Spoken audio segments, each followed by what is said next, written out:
Good morning, good afternoon, or good evening, depending on where you are in the world, and welcome to today's Plastics Today webinar, Rapid Prototyping Tips for Medical Injection Molding, sponsored by Fictiv and broadcast by Informa.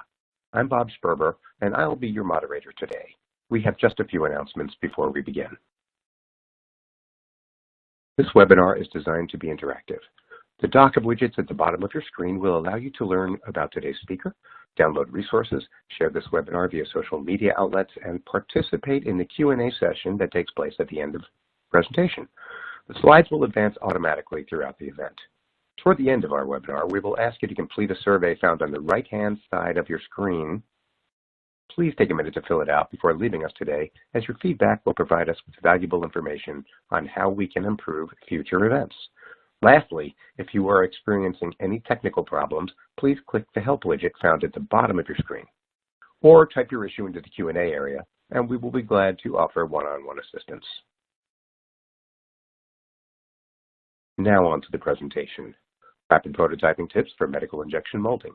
Discussing today's topic is Patrick Goebel, Senior New Product Development Program Manager at Fictiv. To learn more about our speaker, visit the Bios widget. And now, Patrick, over to you. Hello, everyone. So here we have our agenda for today. We'll be taking a look at what it takes to get your 3D printed design into injection molding. We'll be looking at injection molding and how it pertains to rapid prototyping, why you would choose injection molding, and then how Fictiv can help you along the way. Hopefully you find today's information informative, and looking forward to answering some of your questions. So what are some of the reasons you would make the transition from 3D printing to injection molding during your design process? One of the reasons is going to be precision. In general, injection molding is going to be a lot more repeatable process for holding tight tolerances compared to 3D printing. 3D printing just may no longer be cutting it for your critical features that you need to validate in your design. Another big reason is going to be quantities. Once you've done your initial proof of concept with some low volume, your part demand may start to increase, and you're going to want to look at injection molding as a more economical manufacturing process to lower your part cost. Another reason is going to be surface finish. 3D printed textures can vary quite a bit depending on the 3D printing process used. If you need a specific controlled finish on your parts, such as a high polish or a uniform texture, that can be done with ease during injection molding tool fabrication. Probably the single biggest reason you would switch from 3D printing to injection molding is going to be materials. Early in your design process, you can often get away with close enough 3D printed materials, but as you go through the NPI process, you really need to test certain cases with end-use materials. You may have a specific injection molding resin in mind that can meet all your performance and regulatory requirements, and that's when you would make the switch to injection molding. Using the right materials earlier in the process is going to enable you to de-risk your project. And finally, the environment that your parts may be used in will impact the manufacturing process and the materials used. You may have some high heat requirements. Maybe you're putting the parts in an autoclave, and you really need those parts to withstand that high temperature. You also have to consider compatibility with mating parts or fluids.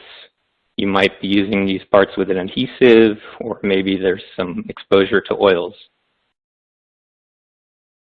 So when you're making the decision to switch to injection molding, you kind of have to weigh all of these factors and then determine what the best path forward is for your particular design.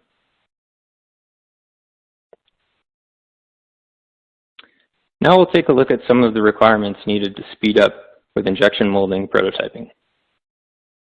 First off, you'll need solid models in either STEP format or your CAD program's native format, instead of the STL file that you might be used to with 3D printing.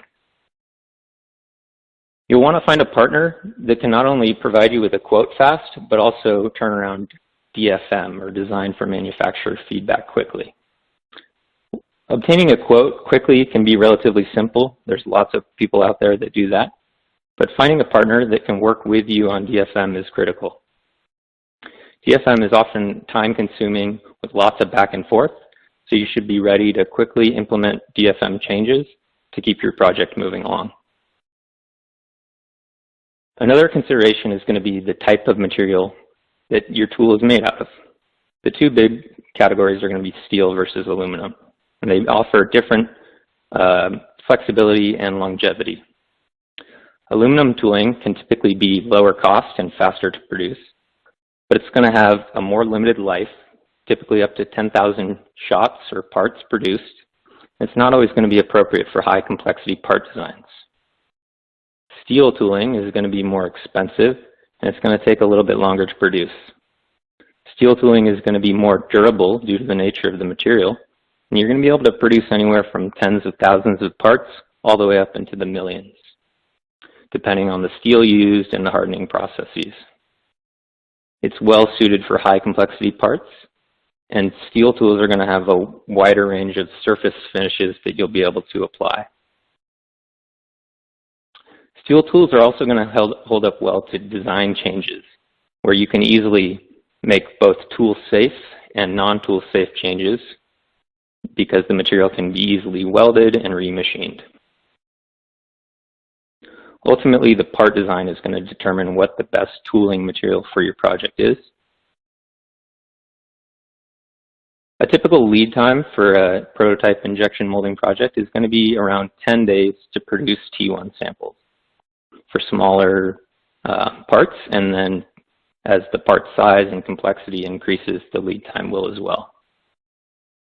Something like surface finish can often add lead time to your tooling project.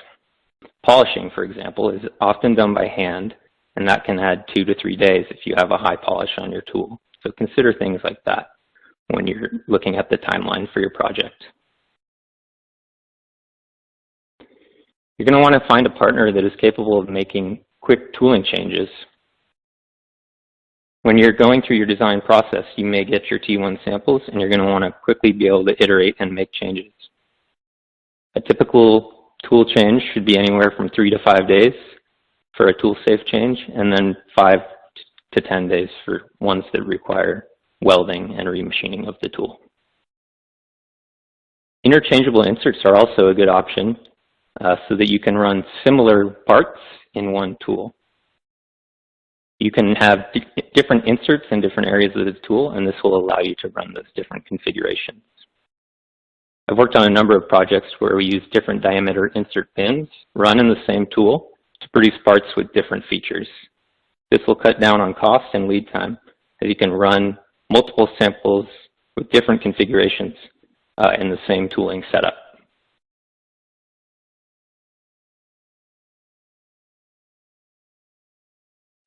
So why would you use injection molding in a medical application?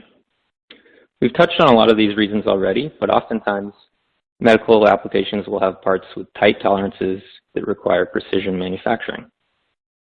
They're going to have complex geometries and features that you just can't produce with either 3D printing or CNC machining. Part volume is going to be another reason. IM can lower your per part costs and greatly reduce lead times due to the low cycle times when compared to 3D printing or CNC machining. And probably the single biggest reason is going to be materials. With injection molding, you can produce prototype parts with your end-use materials. In the injection molding world, there's tens of thousands of resins available. You'll see everything from low-cost options like an ABS or a polycarbonate that you might use in an enclosure, to high-performance materials that can withstand high temperatures and have high-strength characteristics, such as PEEK. There's also various additives that you'll find in many resins, such as UV stabilizers, antimicrobials, and various colorants. Your manufacturing partner should be able to support most commercially available engineering resins, and there are many to choose from. Another important consideration is going to be material traceability and authenticity. You're going to want to have certificates of conformance and material certs available for the resin used in your project. Inspection reports are going to be critical at the part level. You're going to want a partner that has an advanced quality planning framework in place to ensure that the quality is built into the manufacturing process. At the part level, when it comes to inspection, you might want a first article inspection. This could include CMM or coordinate measuring machine capabilities to measure those complex features and GD&T requirements.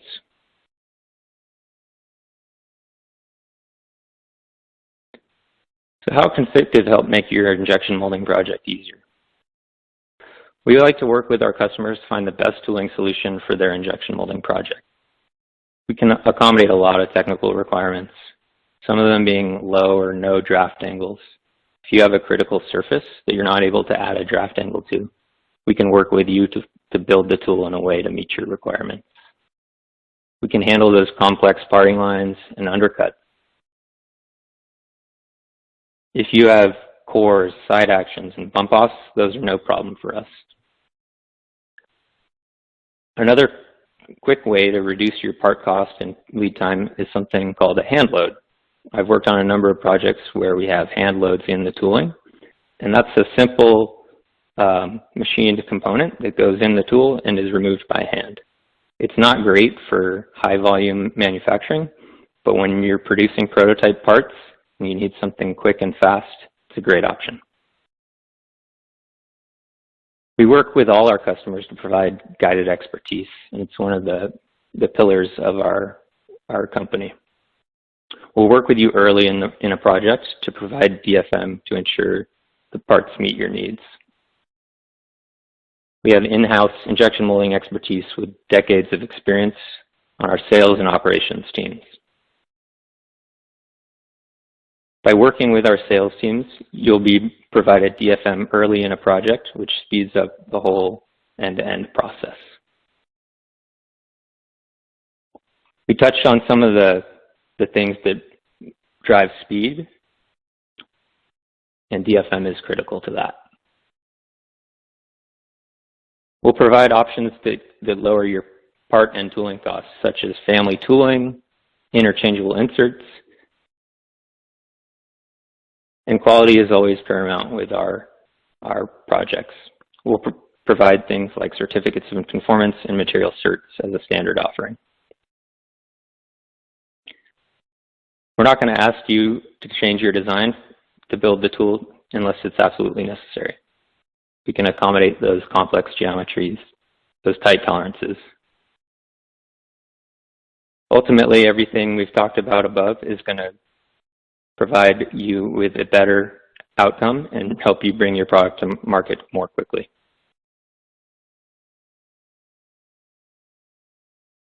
Thank you for your presentation, Patrick. Now, before we begin with today's Q&A, please direct your attention to our survey available on the right of the presentation window. If you closed it, you can reopen it by clicking the icon at the bottom of your screen. Thank you in advance for filling out the feedback form. Your participation in the survey allows us to better serve you. And now, on to the Q&A portion of our event. As a reminder, to participate in questions and answers, please just type your question into the text box located to the right of the presentation window, or click the Q&A icon at the bottom of your screen. If we are not able to answer all of your submitted questions during today's webinar, we'll be sure to share them with our speaker, who can reply to you offline.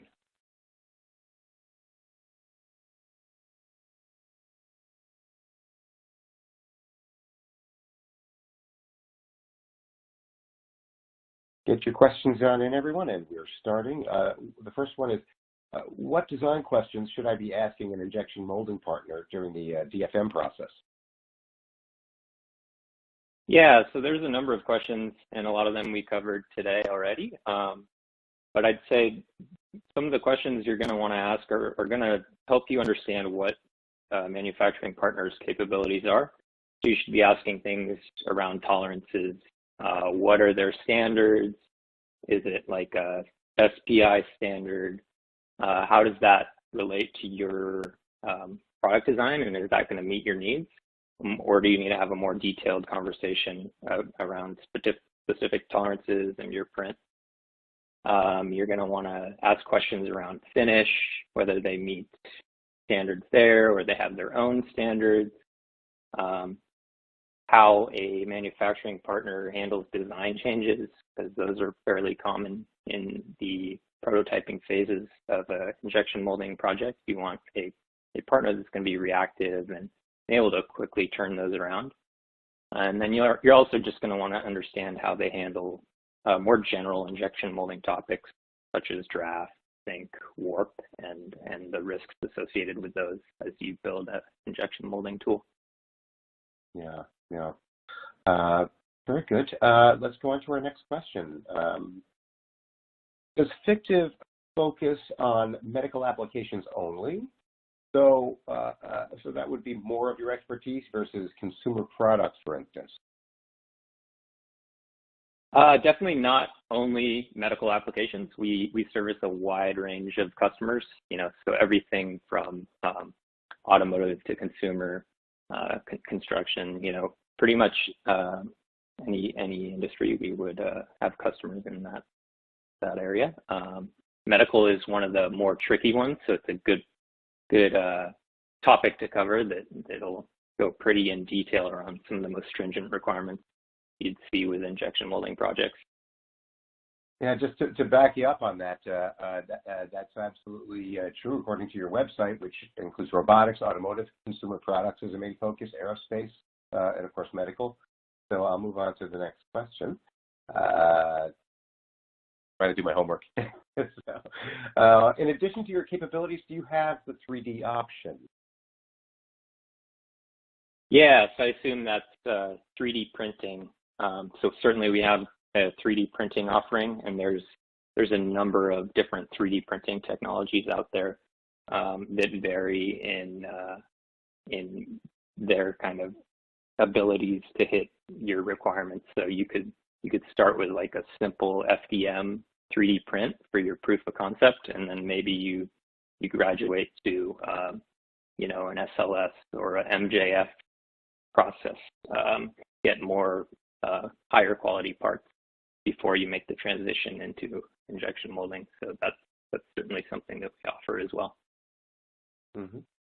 Well, thank you, Patrick. Next, what is the timing difference if I were to request a part without an undercut versus a part that requires a slide to form an undercut?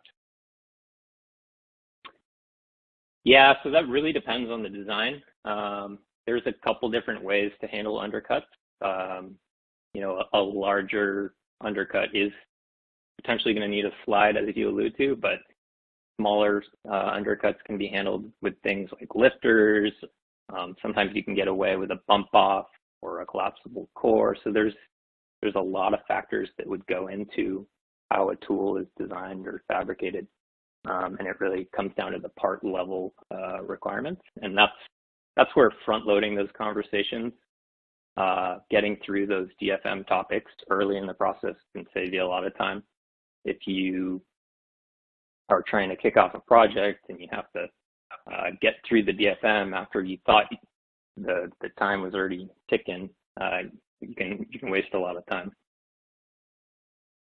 Okay. But at a higher level, a side action is potentially going to add a couple of days to a tool build, but again, really depends on the design. Very good, very good. Let's see. How easy is it to attain medical grade resin? That is very dependent on the resin. As I mentioned earlier, there's tens of thousands of commercially available resins. So it depends on which resin, which supplier, the region you're in. There's resins that are specific to North America or Asia. So it's you can see material available in days, and it can be up to weeks. So it's very dependent on what's specified. Mm-hmm. Mm-hmm.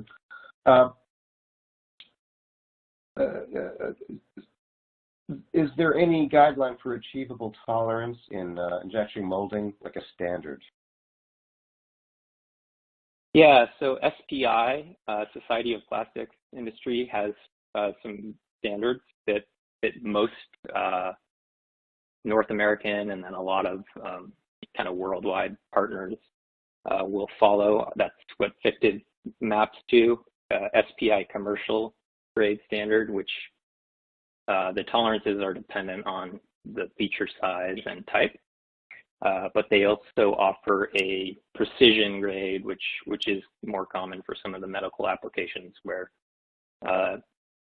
the tolerances are a little bit tighter. That's taken into account during the DFM and design phases, and it generally comes with a little bit higher cost. But yeah, SPI, they have a number of injection molding standards that are pretty widely used in our industry. Yeah, there's all kinds of, just Google up SPI mold classifications and mold standards, and they pop up everywhere. Yeah. It's just which one. Yeah, they have. Well, you know. Yeah, Fictiv uses the SPI standard. They have standards for finishing and texture as well. But then there's other common finish standards, like medtech is a big one. VDI is kind of a European standard. So there's a lot of them, and we can definitely help guide you guys through those conversations if you have a project. Right, and the person who asked that, you're welcome to, you can get back offline after the webinar. Next question, are your tool makers domestic, or do you outsource it?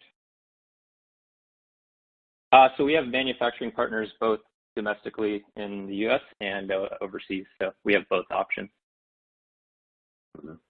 Which relates to the last question and answer, depends where a previous one, it depends where you are, et cetera. What's a common mistake that medical startups make with respect to prototyping? Yeah, that's a good. Yeah, so I would say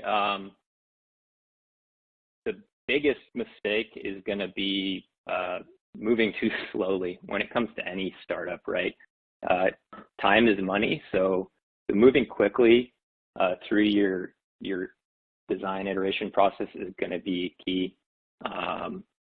For medical specifically, I would say understanding the environment too, as far as how your product's going to be used, regulatory, those sorts of things are important, especially because a medical application is such a long time to market. You really want to make sure all your ducks are in a row.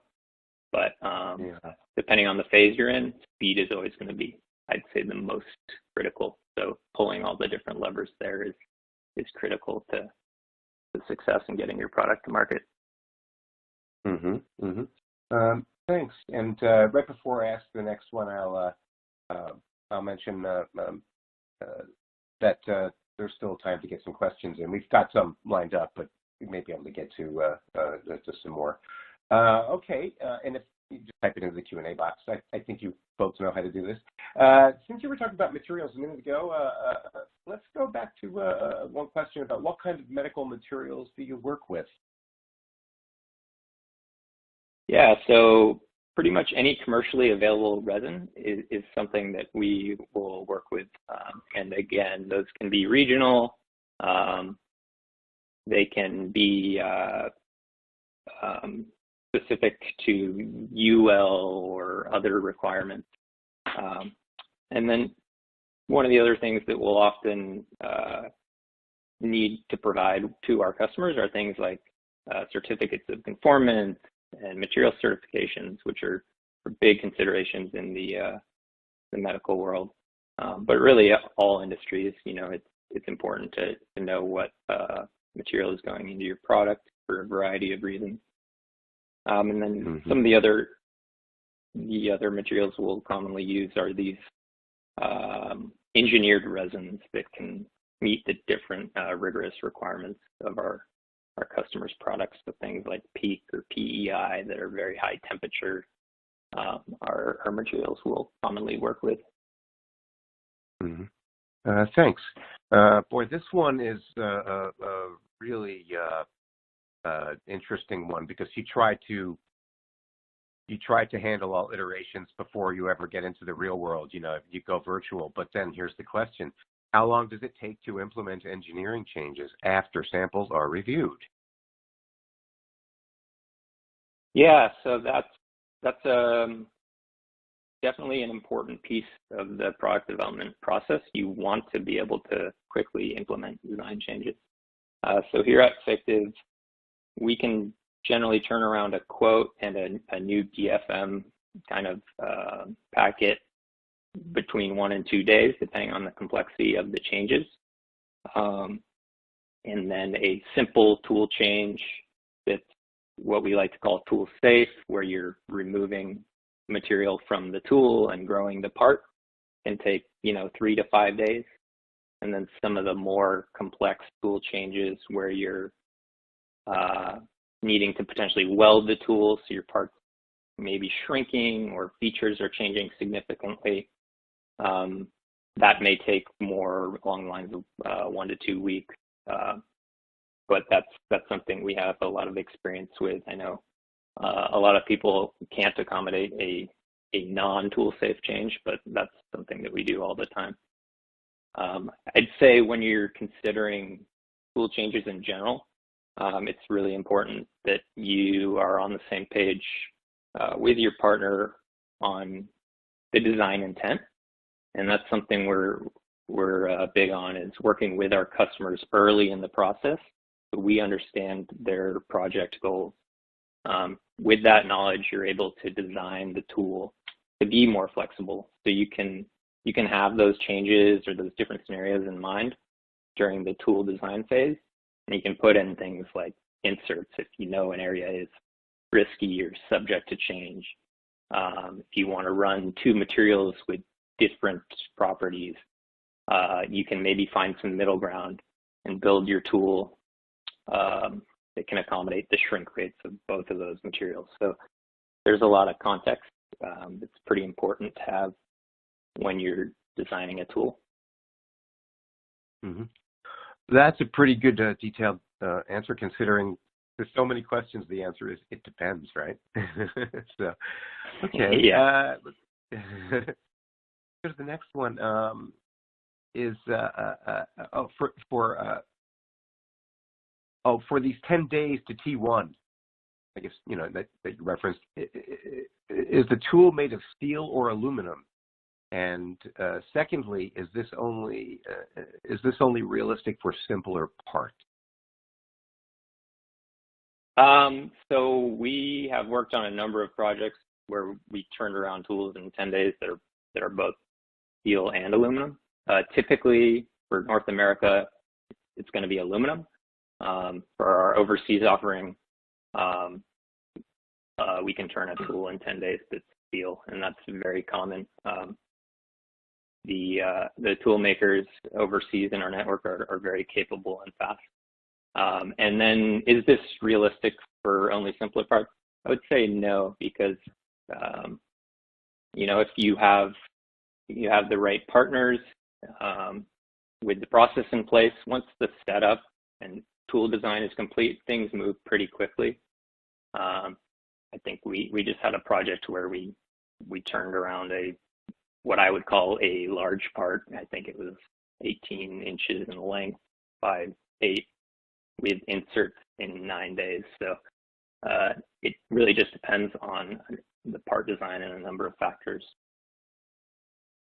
Very good. Let's see. And also, simpler parts doesn't mean smaller parts, obviously. When you start looking at tiny injectables or tiny little pieces, yeah. Okay. Yeah, I mean, in general, a smaller part is going to be able to be produced more quickly. With a large part, there's just a lot more machining that needs to go on. There's a bigger press. Setup takes a little longer, so all those factors drive the lead time. But we, with our manufacturing partners and network, are quite flexible to accommodate the different needs of our customers' projects. With apologies to the next questioner, I need to ask this because it just seems the right time. Is Fictiv available to provide prototypes for parts in micro scale? Talk about simple doesn't mean small. Yeah. Again, it really depends on how small. Yeah. Some of the micro molding is, for like the electronics industries and some of these other very tiny parts, is very specific. So again, it just depends on the size of the part. I think I've worked on projects where we produce parts down to a couple of millimeters. Below that is very niche, and I would say it just depends. Wow. Yeah. Understandable. Is there a difference? This may be the last question because we're running a little bit against it, but if you have something, question, get it in really quickly and we'll see what we can do. Is there a difference in modifying an aluminum versus the steel mold? I mean, in terms of cost or time or other parameters or considerations? Yeah, so when it comes to tool safe changes, those are both pretty straightforward as far as implementing the changes. You're removing material, growing the part to implement your change, and the cost and time is going to be pretty comparable. When it comes to non-tool safe changes, that's when you run into a little more challenges with aluminum. Welding aluminum and then remachining can definitely impact some of the tolerances. The tool is more prone to warp after welding. So if you have a design that you think is going to need non-tool safe changes, it might be prudent to build that out of steel. It's just going to handle the welding and remachining a lot better. And then again, it may take a little bit longer just because there is that welding step. So yeah, 1 to 2 weeks on those non-tool safe changes from a good quick turn partner. Well, thank you, Patrick. If we couldn't get to your question that you had, or then we will be sure to pass them along to Patrick, who can reply to you offline, as we said earlier. That is all the time we have. Let me see here. There we go. That's all the time we have for questions today. Thank you. We appreciate your time and expertise on the topic. And also, obviously, thanks to our sponsor, Fictiv, and very obviously to everyone in the audience. It was a good crowd, and we appreciate your attention and participation. Within the next 24 hours, you'll receive a personalized follow-up with details in an email with details and a link to today's presentation on demand. Please feel free to invite your colleagues and peers and project partners who may not have been able to be available to listen and see the event. Finally, to close, this webinar is copyright 2022 by Informa. The presentation materials are owned by or copyrighted by Informa Markets. The individual speaker is solely responsible for his content and opinions. And on behalf of our guest, Patrick Goebel, I am Bob Sperber. Thanks, everyone, and thanks for your time, and have a great day.